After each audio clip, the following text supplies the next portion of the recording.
Good afternoon, everyone. The president shows up.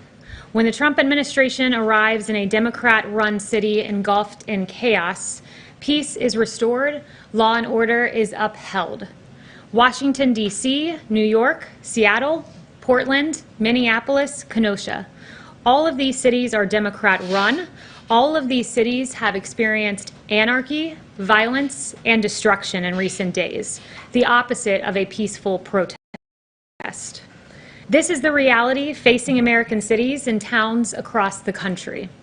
This is not hypothetical. These are real people and real lives that have been impacted. Portland Mayor Ted Wheeler rejected federal law enforcement in an irrational and tone-deaf letter. Mayor Wheeler might have thought he put political points on the board, but the very next day, a protester was shot and killed on the streets of his city. Before the Trump administration took action in Kenosha, businesses were burned, property damaged, and chaos was rampant. Then, nearly 1,000 National Guard troops and 200 DOJ personnel were deployed at the request of local officials. President Trump showed up, and law and order arrived. Nationally, according to the DOJ, 300 have been arrested and 302 charged amid riots and unrest. Democrats are late to the game. I've stood behind this podium and highlighted this issue for months. While this president is always willing to show up, it is incumbent on Democrats to step up. Invite federal law enforcement in. We stand ready. Do not tolerate anarchy, violence, and destruction. Rioting is not right. Secure your streets. President Trump will visit Kenosha, Wisconsin tomorrow. This president will show up. He will go to cities where Americans are hurting. And with that, I'll take questions. Kayleigh. So he's going to Kenosha tomorrow. Does the president have any plans currently to meet with Jacob Blake's family? Currently, the plans are to meet with local law enforcement and some business owners, and he'll survey the damage. But there will be more detailed plans forthcoming that are announced. Okay, so no, he's not scheduled to meet with them. Not currently. And I know that there's been outreach from the White House. Who has the White House reached out to in Jacob Blake's family, and why has there not been able to been a connection made since he was shot and hospitalized? So I refer you to what the Chief of Staff's office has tweeted. They've detailed that outreach, and part of it has been to the pastor and part of it directly to the family. Yes, Ben. Kayleigh, the president was asked on Friday if he thought the shooting of Jacob Blake was justified, and he said that he didn't like the sight of it, but that he was going to learn more about it. Now that a couple of days has passed, does the president think this shooting was justified or unjustified? I'd refer you back to the president's remarks. There's an investigation ongoing, so I spoke to him earlier, and he was not willing to weigh in more than he had, but he'll have a briefing this afternoon that you can ask him more about. So based on what he's seen, he doesn't have any further thoughts on whether that's appropriate. I'd refer you back to his comments over the weekend and just say there's an ongoing investigation. Just one other thing. Does the president condemn the actions of Kyle Rittenhouse, who is accused of shooting some of the protesters? The president is not going to, again, weigh in on that. You can ask him this evening. He may weigh in further, but at the moment, he's not weighing into that. Yes. Why did the president like a tweet that said the alleged shooter Kyle Rittenhouse was a good example of why I decided to vote for Trump? Can you help us understand? Well, I think I did ask him about that tweet and the like in particular, and he just wanted to bring some attention to some of the details that aren't as well known in that case, that the individual was being attacked, and that one of the individuals who arrived on the scene did have a gun. So there were some details that were not public or as public as they should be, so he was referring to that with the like. Does he want his supporters to show up and do similar? Of course, and the president roundly condemns violence in all of its forms. Yes. Kayleigh, on the Director of National Intelligence briefings with the Hill, the president said the information leaked was wrong. So if that's the case, how can it be considered sensitive information? The president, are you referring to the July 31st briefing? Yes. So the president has been very clear, and more clearly Director Radcliffe, in saying that leaks for political purposes are not to be tolerated. We will fulfill statutory obligations, but leaks on private briefings to Congress should not be tolerated. Just one follow-up, please.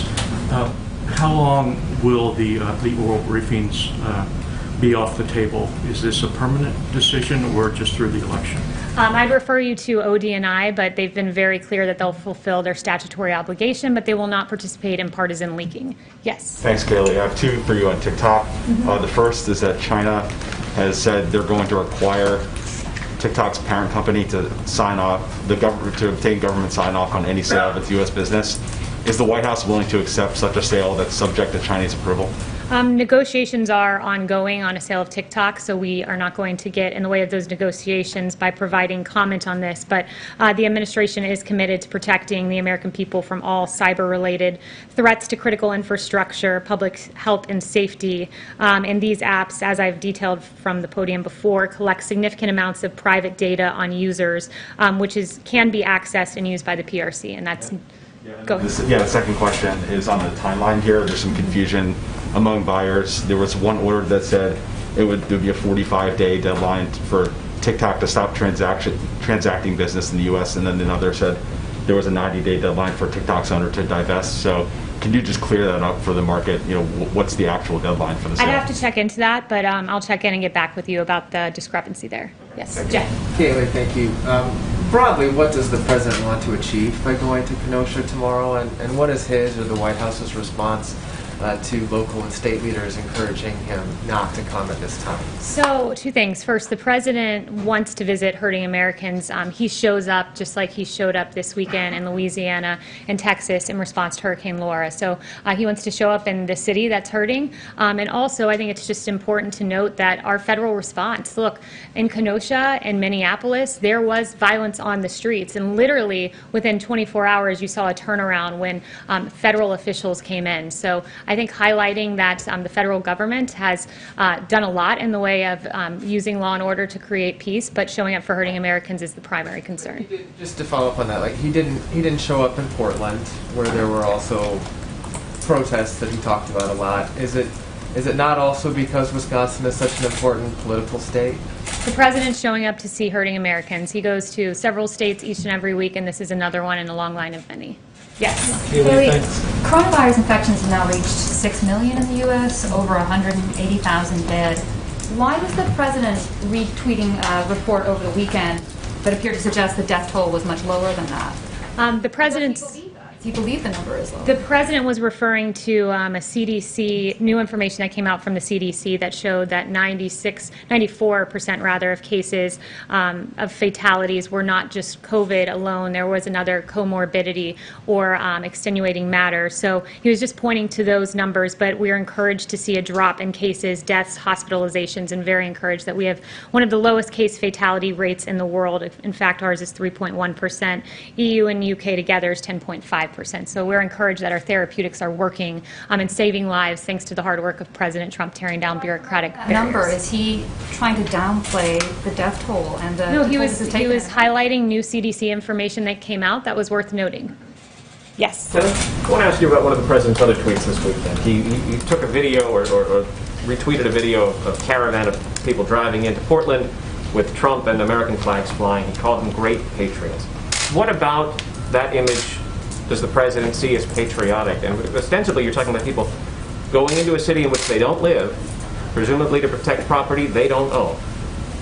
What's patriotic about that activity? The president was highlighting that these were good Americans going in to peacefully be a part of a protest and show their voice. And you know, that's what he was noting by the tweet and highlighting the video, which he routinely does. What about the video of them scuffling, shooting paintballs at people, getting in the mix with people? Is that patriotic activity? I don't think the president's seen that video, nor have I. But if you're going to ask about paintballs, it's incredible that for 90 days I've stood at this podium talking about officers who have been lasers flashed in their eyes in an attempt to blind them, commercial-grade fireworks being thrown at them, a church right out here burning down, the people that were harassed and yelled at, Senator Rand Paul, Dan Bongino, right out here. And you're going to ask me about a paintball video when, in fact, for 90 days we've seen horrific violence by Antifa, a radical anarchist organization. You're going to ask me about a paintball video I've yet to see, and neither is the president. Fantastic. I'm going to ask you about it, but you maintain that the people who went into the city to conduct that activity, they are The president's never seen that video. I don't even know if the people that you're referring to were a part of the paintball activity. But look, there's been 90 days of violence from left-wing anarchists. And it's incredible that today is the one time you're interested in a violence when it's paintballs and we don't even know who set off these paintballs, but you fail to ask for 90 days about violence from an anarchist organization because it happens to be on the left. Francesca. That's not. Okay, thank you, Kayleigh. Is also traveling this week to Wilmington, North Carolina. He could celebrate the end of World War II in any city in America. So why is he traveling specifically to Wilmington? Why is that the place that he is choosing to designate as the first heritage city site for World War II? And is this related in any way to the fact that North Carolina is considered a must-win state for the president and the fact that absentee by mail voting starts this week on Friday? No, there's not a political purpose in this visit. This president's visiting it to commemorate a great site in American history. Yes. Was it specifically selected then? Yes. Kayleigh, a federal judge in Georgia last week became the latest to rule against the administration denying citizenship to gay couples. The administration denying gay couples citizenship for their children born overseas by a surrogate. Yet the Justice Department continues to appeal these cases. How can the administration claim to be part of its LGBTQ record when it's litigating against these couples? Yeah, so that pertained to surrogacy and it had nothing to do with the sexual orientation of the parents. And this administration and president will proudly stand on our record of achievements, like leading a global initiative to end the criminalization of homosexuality throughout the world, launching a plan to end the AIDS epidemic by 2030, and easing a ban on blood donations from gay and bisexual men. But the federal judge has ruled the interpretation of that law is not correct, and that there's statutory and constitutional concerns. Again, for anything further, I'd refer you to the State Department. Yes. What is the message of the White House to the people who are still protesting in the street in Belarus despite threats? Yeah, it's an important question, and we'll always stand on the side of freedom and democracy. We continue to follow the developments in Belarus closely, and we support international efforts to look independently into electoral irregularities, human rights abuses, and the government crackdown. And the massive number of Belarusians protesting peacefully makes clear that the government can no longer ignore the people's call for democracy, and Russia must also respect Belarus's sovereignty and the right of its people to elect their own leaders freely and fairly. Sorry. Yes. Thanks, Kayleigh. The president at a campaign rally Friday night talked about the possibility of declaring an insurrection over the rioting. Does he believe there's an insurrection going on, and if so, what's holding him back? So the president does not want to invoke the Insurrection Act, which has been used very sparingly. But what he does want is to help these cities where he can. And when you see Kenosha, when federal forces came in, there was peace in Minneapolis. And in both of those cases, it was at the invitation of the governor. So we want to work collaboratively with Democrat mayors and governors. They, after all, do hold the police power as embedded in the Constitution to control their streets. But we, as a federal government, are willing to supplement. You mentioned the person who was killed in Portland last weekend. He was a Trump supporter. Does the president feel like Portland right now is too dangerous for his supporters? Should they stay away from the city? The president believes that people of all ideologies should be able to peacefully protest and not have their lives put at risk, like Aaron J. Danielson, who lost his life. Noteworthy that his suspected killer said he was, quote, 100% Antifa and ready for, quote, war. Unacceptable. Yes. Thanks, Kayleigh. I wanted to follow up on what Catherine was asking about the coronavirus numbers. Given that they're going up, is the president rethinking and urging to reopen schools? And what is the administration's message to parents who might be worried about sending their kids back to class among these rising numbers? So first of all, there's been a drop in cases, deaths, and hospitalizations. In fact, since the peak in July, we saw a 38% decrease in the 7-day average of cases. So numbers are going down. It's paramount that students have the option to go back to school, that parents have a choice to send their kids back to school. And as Dr. Redfield said, CDC director, I think we have to be honest that the public health and interest of students in the nation right now is to get a quality education and face-to-face learning. We need to get on with it and give parents this option. There are a lot of consequences for schools staying closed, and I've walked through a number of those. Yamish. Hi, thanks, Kayleigh. Two quick questions. The first is Kellyanne Conway. Sorry for my voice being a little scratchy, but no worries. Kellyanne Conway said the more chaos and anarchy and violence reigns, the better it is for the very clear choice of who's best on public safety and law and order. Does this president, is he rooting for more violence for the political benefit? That's what Kellyanne Conway's quote is suggesting. Democrats say that the president thinks violence works in his political favor. Absolutely not. He is not rooting for more violence in the slightest. And in fact, I would note that under his administration, we saw violent crime nationwide decrease in both 2017 and 2018 after rising during each of the 2 previous years. We're encouraged that Operation Legend is working. In Kansas City, violence has been cut by 1/3. In Indianapolis, we've gotten 49 guns off the streets in 2 weeks that were related to gun violence. Helps make his case for re-election? No one wants to see the violence that we've seen in our cities, where after 2 years of coming down under President Trump in Portland, you have a 650% increase in murders. In Seattle, you had the first 8-month totals of murders almost surpassing the entire amount in 2019. And this is because of the defund the police movement. This is because of the criticism of our police officers and the drawing down of funds for these officers. No one wants to see this, which is why the president is fighting against that movement. And it's why he's fighting for a robust Operation Legend response that's proved successful so far. Why hasn't the president just said Americans shouldn't be taking their own weapons to try to protect the buildings and condemning the idea of people kind of deputizing themselves? And does this White House believe that citizens should stop showing up to cities, especially the ones they don't live in, to have guns to protect buildings? This White House believes our police should be fully funded. We should have more police rather than less. We shouldn't criticize our police because it is our police officers who are responsible for taking to the streets and protecting us. And when they're called cancers by Congresswoman Ilhan Omar, when they're compared to the KKK by a current sitting vice presidential candidate, it's appalling, it's despicable. We need to fund our police officers because they should be the ones out patrolling the streets. Yes, Chanel. Thank you, Kayleigh.